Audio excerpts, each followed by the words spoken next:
Congressman, thank you for being here today. We were just watching some of your colleagues talking about a move to impeach Alejandro Mayorkas, the Department of Homeland Security chief. What would be the grounds? How would you pursue that specifically?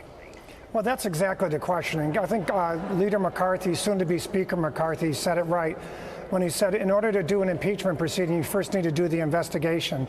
And when we get into the majority, that's what's going to happen. There's going to be an investigation. Don't forget, there are standards for impeachment. It's called high crimes and misdemeanors. And it's not just policy disagreements. We've got to build our case, just like I did as a prosecutor for 2 decades. You build your case and then you bring the charges. You don't bring the charges and then build your case. So do you think that your colleagues are stepping, are getting out over their skis on this? And would you recommend that they pull back and wait for the investigation as you're talking about? Yeah, I don't think they're getting out over the skis. I think they're expressing frustration like we all are with the madness at the border. 1 million gotaways under this administration, 1 million people that we have no idea where they are in this country. That's just the people that we're able to document through video and surveillances. That's not all the others that came across. So this country is overrun with people. They are frustrated, rightfully so. But I say we dot our I's and cross our T's and do this the right way if we're going to do it at all. Well, there's not a lot of dotting I's and crossing T's at the border. It's absolutely out of control. It's really, an incompassionate system. We know how many people are losing their lives. We know how much human trafficking is going on. We know that the cartels are basically laughing at how easy we are making it for them to abuse people at our border. Here's Jake Sullivan asked about the situation and the current system that's in place in the White House briefing yesterday. Watch this. We have believed that system is a system that does an effective job of being able to determine who is coming across the border and what the right way to deal with their case is.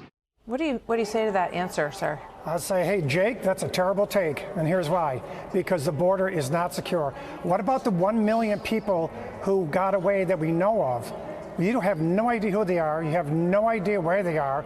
You have no idea if they're on the terror watch list. You have no idea if they're criminals or rapists or murderers. We have no idea. For him to say that they know this is a known way of getting people across the border, it just does not comport with reality. So let's talk about Title 42 for the last minute that we have together, because I think that people who watch what's happening and they see everyone crossing and they say, well, how can you say that Title 42 is in place when all these people are pouring across the border? Only about a quarter are actually turned back for Title 42 at this point. And here's the reason why. Nicaraguans and Cubans are not subject to Title 42, which means, you can keep people out because of pandemic and COVID environment, because their countries won't take them back, and neither will Mexico. How does that make any sense, sir? It doesn't make any sense, and the reason we have this crisis at the border goes all the way back to the very first few hours of this administration on January 20th of last year. The president signed a number of executive orders which created the pull factors, which basically said, come on over. And I'll just tell you one thing real quick, Martha. It's much worse than the facts we've articulated. The cartels are now so strong, they're going to lead to unstable governments, not just in Mexico, but throughout Central America, because the cartels are becoming so enriched through drug trafficking and now through human trafficking that they're so flush with cash that they're going to be able to create real, true instability. And that is a huge problem that's going to take years to correct if we stop this now. We were told that the vice president was going to look at the root causes.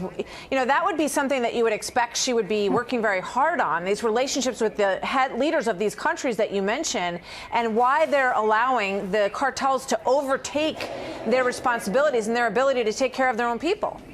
You're exactly right. Now, listen, I went to Central America, to Honduras and Guatemala, and I can tell you right now that 1/3 of the legislature in one of those countries is controlled by the cartel. 1/3.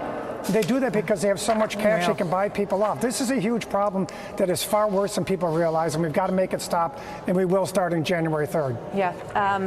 Okay. Well, we'll be watching. Thank you very much, Congressman Katko.